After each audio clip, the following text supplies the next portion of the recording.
Kryeministri Edi Rama ka vijuar replikat me autoritetet iraniane pas deklaratave të zëvendësit të Ministrisë së Jashtme të Iranit, Esmail Bakej, mbi protestat që po zhvillohen në Shqipëri për investimin në zonën e Zvërnecit. Shqetësou zoti kryeministër, ishit ju që e nisët këtë. Do t'ishte më e zgjuar të tregoje pak respekt për inteligjencën dhe gjykimin e popullit tënd, si një këmbë me kulturë të pasur dhe histori krenare. Nuk dua asnjë shpjegim prej teje, por të lutem, kur përballesh me zemërimin dhe kritikat nga qytetarët e tu, mos përdor të tjerët për t'u ikur përgjegjësive. Në një postim në rrjetin social X, Rama ka ironizuar qëndrimin e Teheranit duke u shprehur se qeveria iraniane i është bashkuar zyrtarisht protestave me të njëjtat parulla në Shqip, në një situatë që sipas tij është përdorur për të deformuar realitetin dhe për ta kthyer një protestë mjedisore në një thirrje politike kundër qeverisë. O sa e turpshme nga ju. Gjithsesi faleminderit për shqetësimin tuaj ndaj inteligjencës së popullit shqiptar. Do të ishte shumë më bindse nëse do të vinte nga përfaqësues të një regjimi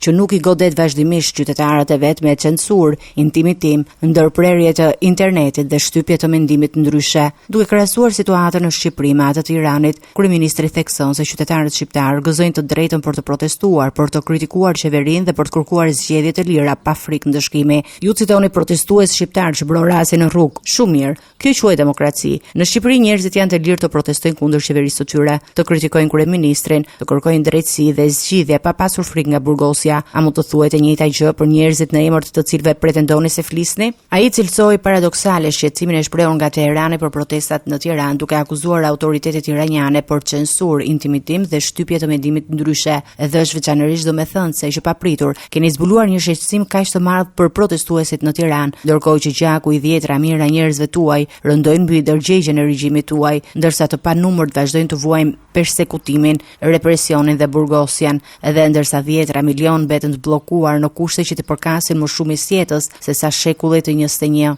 Në vijim të reagimit, Rama ka përdorur një gjuhë edhe më të ashpër, duke deklaruar se regjimi iranian mban përgjegjësi për represion dhe vuajtje të qytetarëve të vet, ndërsa e ka cilësuar atë si një shtet terrorist sipas vet përkufizimit. Populli shqiptar është vërtet mjaftueshëm inteligjent për të dalluar të vërtetën nga gënjeshtra. Pikërisht për këtë arsye, ai di të bëjë dallimin mes një debati demokratik dhe propagandës. Programet tuaja të automatizuara, profilet e rreme dhe videot e manipuluara mund të shtojnë konfuzion të përgjithshëm digjitale, helmi të regjimit tuaj plot urrëtie, por nuk do të arrijë askund, sepse pavarësisht dallimeve që mund të kemi mes nesh si shqiptar, ne jemi të gjithë të qartë dhe të bashkuar në bindjen se çdo lloj regjimi që e mban popullin e vet në errësirë dhe varfëri është armik i mënyrës sonë të jetesës, i maskuar si shqetësim. Dhe juaj është më i keqi nga të gjithë, një shtet terrorist sipas vet përkufizimit, u shpreh kryeministri. Ky reagim vjen si përplasje e dytë brenda 24 orëve mes kryeministrit shqiptar dhe autoriteteve iraniane, pasi edhe në një konferencë për shtyp më herët, Rama kishte akuzuar Teheranin për ndikim në protestat në Shqipëri.